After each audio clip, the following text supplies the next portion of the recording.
उत्तराखंड में भले ही भारतीय जनता पार्टी केंद्र की मोदी सरकार के 11 साल होने की खुशी में प्रदेश भर में जश्न मना रही हो, पर राज्य स्तर पर हकीकत परे है।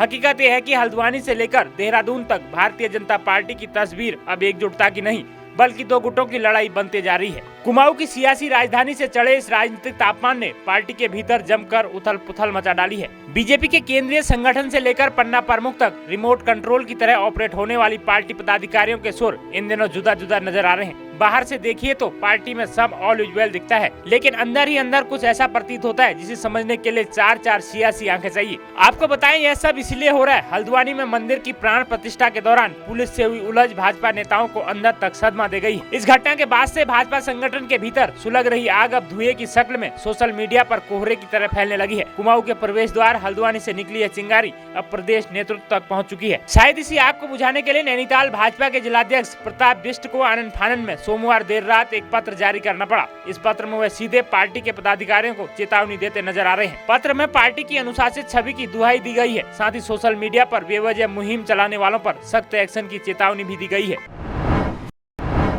नहीं, देखिए ऐसा है कि ये भारतीय जनता पार्टी का जो सांगठनिक कार्य है लगातार चलता है, उसी का एक रूटीन पत्र है कि जो कार्यकर्ता अगर कोई विषय पर उनको कोई बातचीत करनी है तो वो पार्टी के निर्धारित जो हमारे क्रम है वहाँ पर बातचीत करें, उन निर्णयों को अवगत हों, उनसे बातचीत से अवगत हों और उसके बाद उसका सोशल मीडिया का उपयोग करें।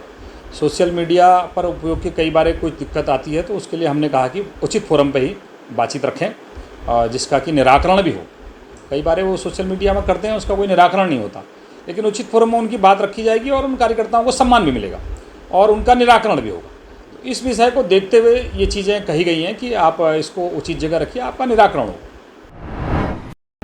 लेकिन सवाल है कि अगर पार्टी के भीतर सब कुछ सही होता तो फिर ऐसी चेतावनी की जरूरत क्यों पड़ती? अगर पार्टी एकजुट होती तो फिर विपक्ष से लड़ने के लिए रखी है एनर्जी बेवजह सोशल मीडिया पर क्यों वेस्ट की जाती? सियासी जानकारों का मानना है कि कुल मिलाकर भाजपा को पुराने कार्यकर्ताओं की भविष्यमंदेखी भारी पड़ सकती है।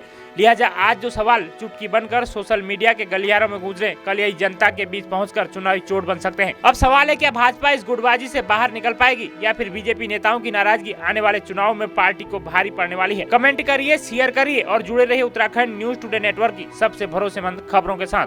नमस्कार।